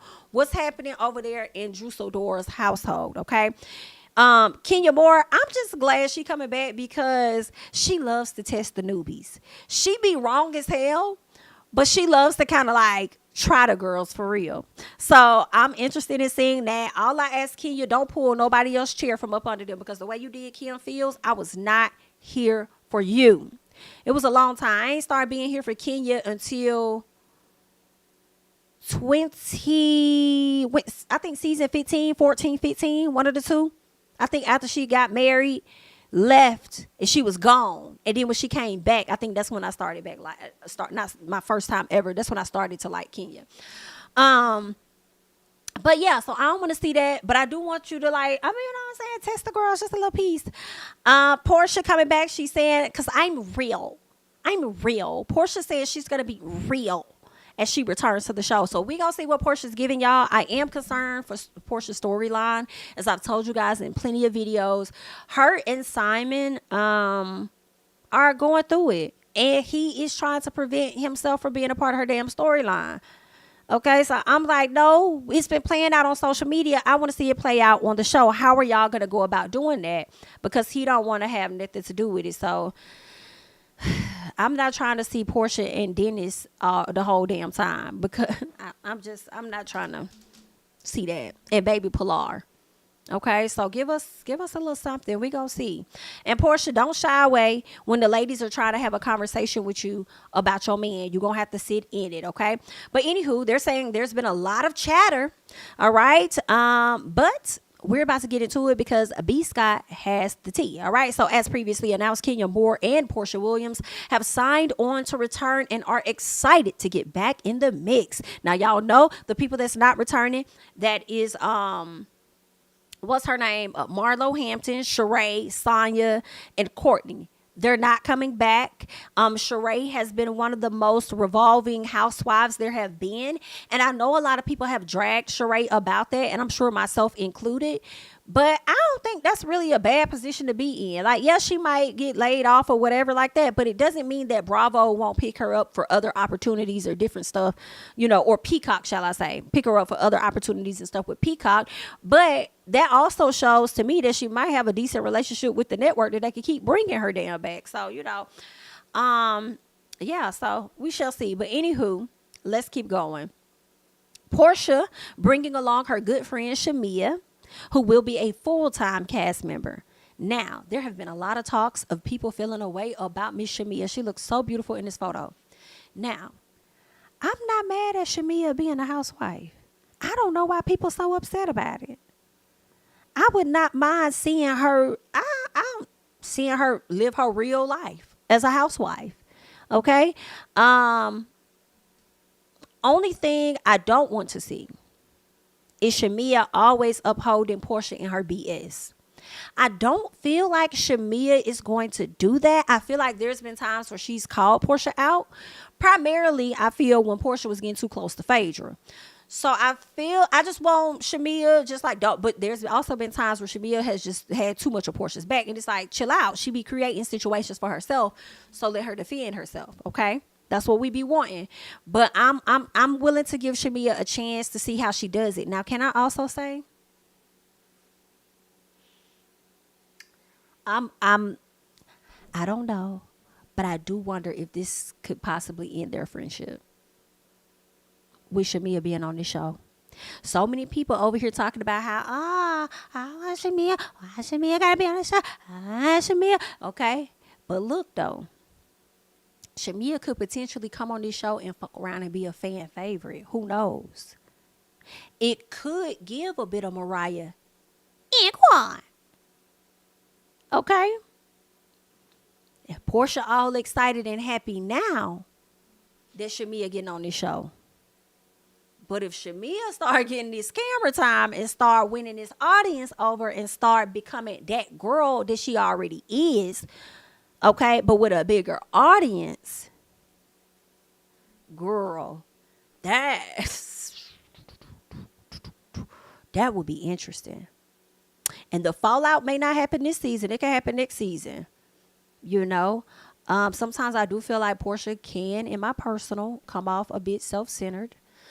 And, you know, can potentially be, you know, I think she definitely got that jealous spirit in her as well. So, yeah, I feel like Shamia might be able to do that. Come in, be that girl, become a fan fave. And I just hope that Porsha's going to be able to be okay with that. Now, I don't know if Porsha could have pitched her good friend to be on the network because she knew she was going to need some support, knowing that Kenya may dig in that ass, and and knowing that these new girls going to be on that ass possibly. So she probably wanted Shamia there for support, but Shamia would have been there anyway because she would have been a friend of. Now Shamia has rose from friend of to a fucking peach holder. I just pray to God that she doesn't turn out to be like a Marlo. You know what I'm saying? I'm sure some people were glad Marlo finally got a peach, and then Marlo came in and kind of disappointed us because she wanted so bad to be seen type thing. Like, I don't know. It was just something awkward. Like, she just would force a lot. Like, it would give off force sometimes. So, Shamia, I just hope she comes on just being herself, her natural self. And I think people just going to gravitate to her personality and just like her. At least that's what I'm hoping. So, we'll see. All right. Somebody says, I'm worried for Shamia's marriage. It was rumored her hubby didn't want her to be full time, but now all of a sudden she is. That could be true. I wonder if she may have had a conversation with him. And I also wonder if he didn't want her to be one because of her schedule. I wonder what's on her list of things that she may have going on or something like that. Because I think she does like the Atlanta Hawks. I feel like she's an announcer of some sort with the Atlanta Hawks. I thought she was on like a radio station as well. And ain't no telling what other things she's managing. She has 2 daughters. So you're probably right. But I just wonder like what was it about and what smoothed him over to being okay with her being a part of this show. Yeah, but I hope that their marriage is not threatened by the show. I hope not. Like, I'll never forget when Cal of Real Housewives Beverly Hills, remember she sat down at that table and she said, I think she said this on Girls Trip, if you get a divorce or whatever while you're doing reality TV, that's because you are already having issues in your marriage. Like, the issues were already there before reality television. So now that her and Mauricio over there separate, it's given, did y'all already have issues a long periodical time ago? Or did your issues start while you was on this motherfucking show? Because, girl, I saw one of them episodes and I just didn't like how she was responding to him. It was like she didn't even want to hug the man. I'm like, damn, you come off like you disgusted about him. But anyway, girl, this is not about Miss Kyle. But anywho, I hope that Shamia's marriage does not waver throughout this. You know what I'm saying? Throughout this process. So I'm excited about it a bit. To see what she could do. Okay. They're happy to report that Drew will keep her peach for another season. I know that's right, Drew. Get up your money. Just in case you got to get the hell up out that house. But girl, you better not leave that house. Because if you leave that house like Porsha did, you going to turn around and have them damn locks changed and stuff. And you already know how Ralph do because he be having the cameras all over the damn place, right? You know that, right? So he gonna already know he gonna know about you being on the street because he's going to receive a detection as soon as you hit left and you turn onto the street. It's going to be a notification coming to his phone saying Drew is up the road. So he's already got his parameters and things set up when it comes to you. So just make sure you get your coins and everything in order, girl. But don't leave that house too much because if y'all sell it, you need to get your piece, okay?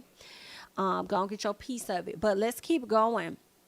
All right, they're saying the rest of the fresh peaches rounding out the Real Housewives of Atlanta cast is as follows. Miss Brittany Edie. All right, this is Brittany Edie. Now, I do want to know more about Brittany Edie, so let me see. I do believe that this is her Instagram page, so I went and I found her, and it looks like she is an insurance expert. Give me one second.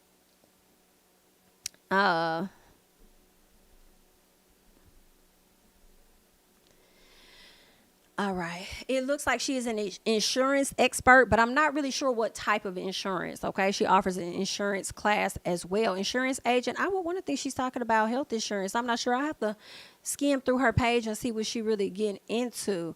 All right. Not a bad looking woman. Okay. I'm looking forward to seeing what her personality is and how she is as well. Because I've never heard of her before. And I like that. I like that it's not people that we've kind of seen on social media and kind of made a social media name for themselves. And then now they're on television. I don't know. I kind of like that. Like, yeah, she got all these followers, but also We don't know this lady. I know I don't. Y'all let me know. Do y'all know Brittany Edie? Do y'all know her? And I hope I said her name right. Edie or Eddie.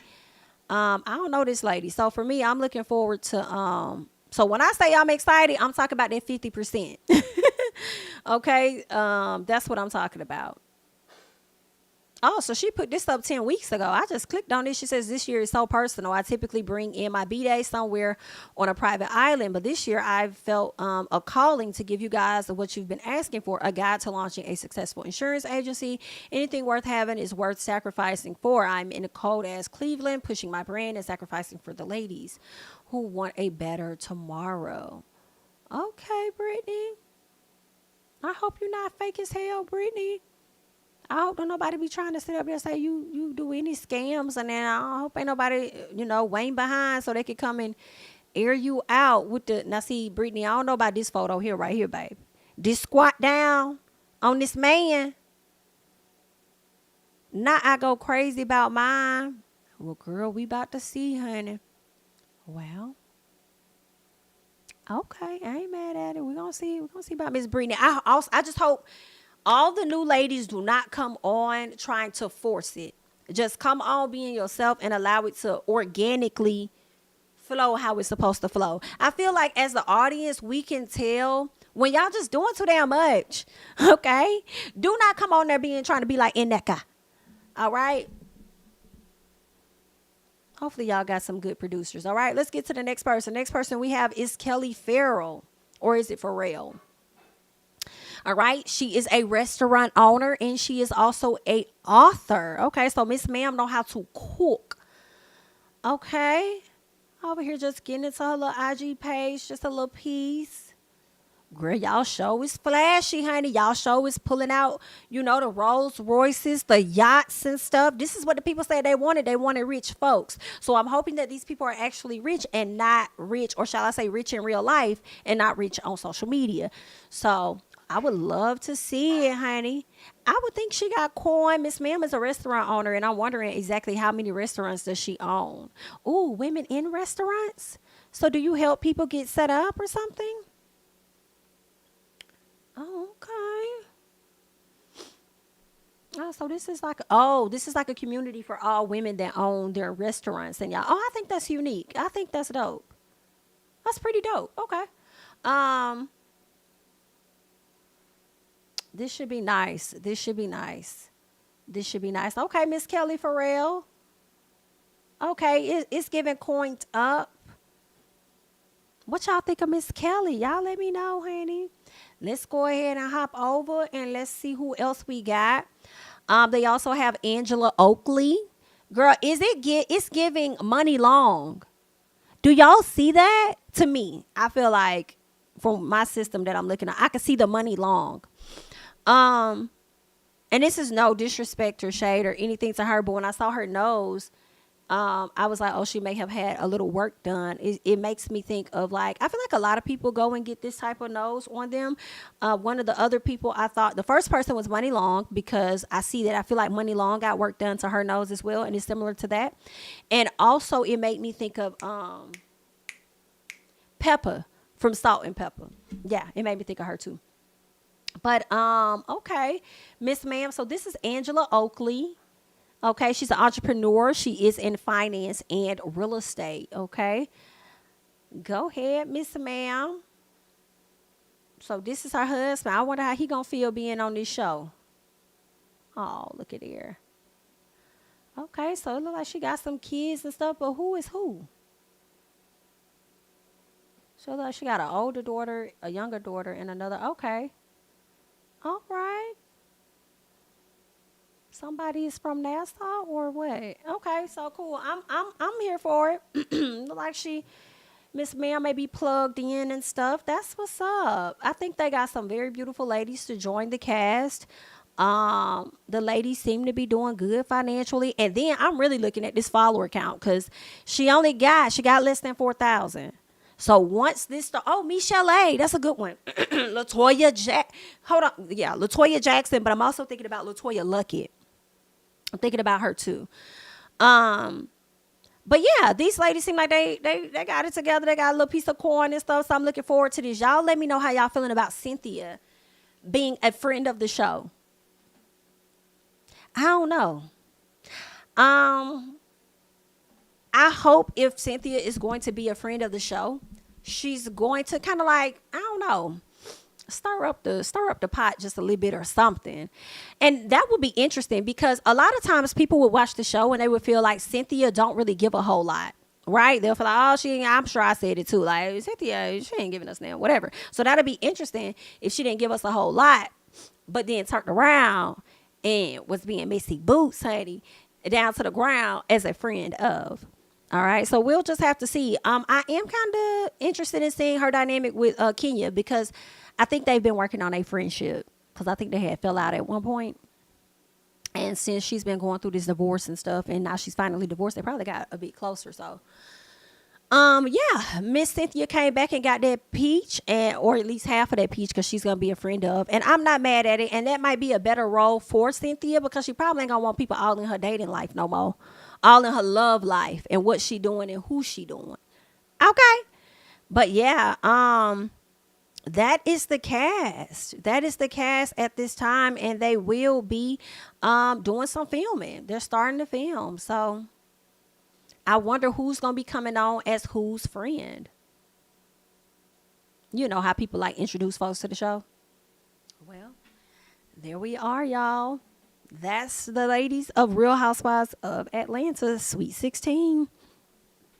Excuse me. Y'all continue to leave your thoughts and comments down below and let me know how you feeling about everything that we just talked about. I am going to go ahead and head out. All right. I am Jami, that's me. Make sure that you guys are liking up the video, subscribing to the channel, sharing the video, following me on Instagram and Twitter at Jami, that's me. And I'll catch you guys in the next one. Bye-bye. King of my city and cul-de-sac. Coming out swinging like soldier rag. Leading my people like quarterback. Boy, I study this shit, I'm an almanac. Had to get up and grind. Knowledge is booming, I'm here to apply. Came with the chip and the dip, it just single the mind. We finna do more to survive. I need my check. Spinning the block for the Gouda. We hitting the jeweler to flood out the net. We don't do beef for computers, I'm straight out the sewer. We come when you rest. Niggas be looking perplexed, so keeping my foot on their neck. No map, I trust my gut for the quest. With drama, I'm fully abreast. I was ready for years and they doubted me. All of a sudden they tell me they proud of me. I've been dropping these haters like calories. Cross them out, I came back with some boundaries. Stand for my honor, but too raw, no corner. Packing the stick with a drummer. Wanna catch my bad